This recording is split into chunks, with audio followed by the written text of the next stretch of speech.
ईसाहरू के गर्छ भन्नुहोस् त we speak love but we carry hate चर्चमा यही त भइरहेको छ प्रेम प्रेम प्रभु यीशु ख्रीष्ट प्रेम हुनुहुन्छ प्रभु यीशु ख्रीष्ट प्रेम हुनुहुन्छ तर अघि मैले तपाईँलाई भन्दै थिएँ नि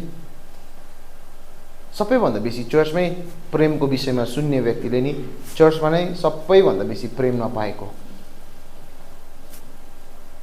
We speak love. We know how to speak love, but we don't know how to act love. We don't know how to love others. हामीलाई बोल्नु चाहिँ आउँछ हामीलाई थाहा छ सुनेको छौँ नि त तर हामीलाई गर्नै आएन चर्च हामीलाई गर्नै आएन हामीले अँगाल्नै सकेन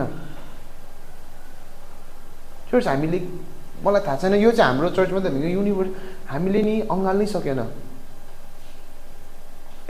हामीलाई भत्केकोहरूलाई अँगाल्नु सकेन आजको दिनमा हामीले भत्केकोहरूलाई अँगाल्नु सकेको भएदेखिलाई नि चर्च अर्कै सिनेरियोमा हुन्थ्यो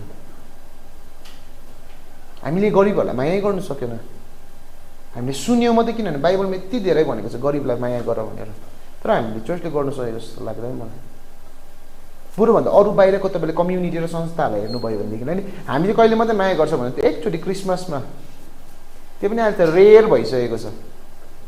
आजकल चाहिँ उब्रेको खाना चाहिँ लिएर चाहिँ जान्छ होला अनि मलाई थाहा छैन यदि उब्रियो भने चाहिँ दिन्छ होला फ्रेस पकाएर दिउँ न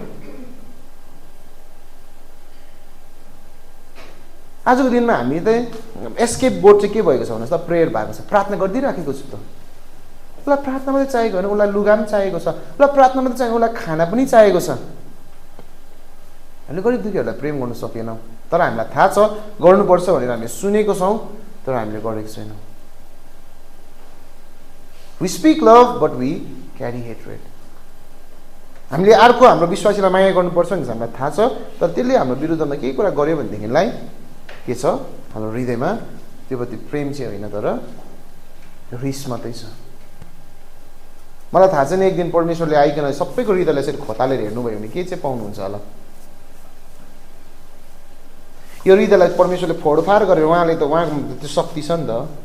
उहाँको आँखा चाहिँ त्यो एक्सरे मसिन भन्दा त त्यो त 10 गुणा बेसी उहाँले भित्र डिप हेर्नु सक्नुहुन्छ नि परमेश्वरले त हड्डी र मासुभित्र जोड्नी पनि देख्छु भन्नुभएको छ नि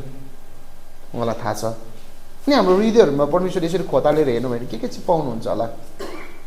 मलाई थाहा छैन परमेश्वरले मेरो हृदयभित्र खोतालेर हेर्नु भने के चाहिँ पाउनुहुन्छ होला अनि म जहिले पनि प्रार्थनामा गएर यही भन्छु प्रभु मेरो हृदयमा केही कुरा चाहिँ तपाईँको विरुद्धमा छ र मेरो भाइ मेरो बहिनी मेरो मण्डली मेरो कुनै पनि व्यक्तिको विरुद्धमा छ भने तपाईँले निकालिदिइहाल्नुहोस् किनभने मलाई थाहा छ यो चाहिँ तपाईँलाई मन पर्दैन आजको दिनमा चर्च स्पिक लभ फेरि चर्चलाई नि प्रेमको विषयमा बोल्नु चाहिँ अरू कसैले पनि जित्नु सक्दैन हरेक धर्मावलम्बी व्यक्तिहरूले प्रेमको विषयमा बोल्छ तर चर्चलाई नि कसैले पनि सक्दैन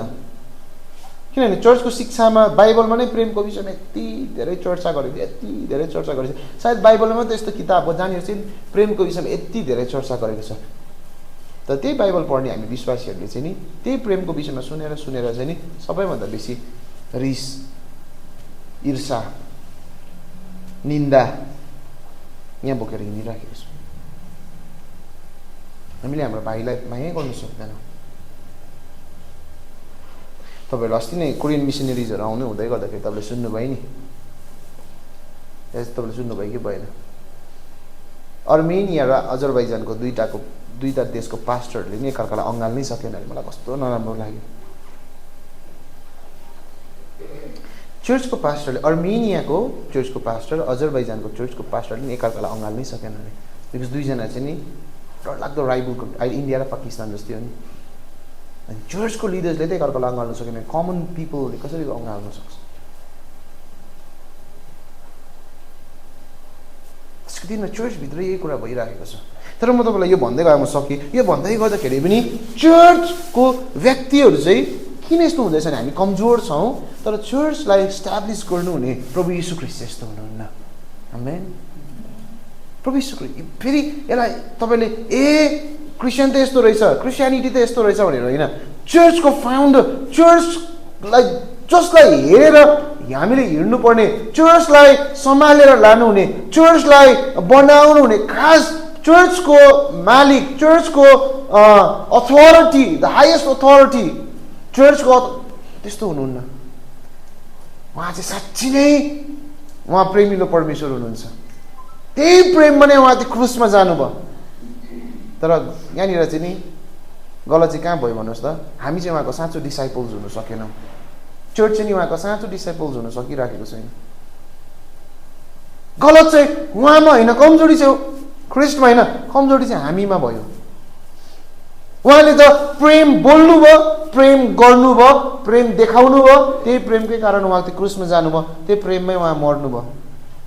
त्यही प्रेममै उहाँ बौरी उठ्नुभयो। उहाँले उहाँको महिमालाई छोडेर पनि तपाईँ अनि हाम्रो निम्ति आउनुभयो।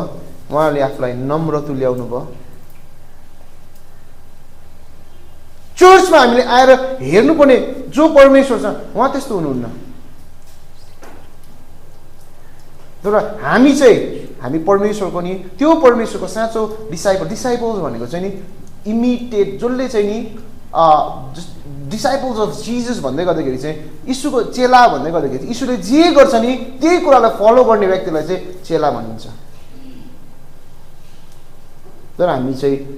आजको दिनमा नि चर्च सिनेरियोलाई हेऱ्यो भनेदेखिलाई चर्च चाहिँ नि ट्रु डिसाइपल भएर जिउन सकिरहेको छैन। त्यही कारण धेरैवटा खोटहरू छ।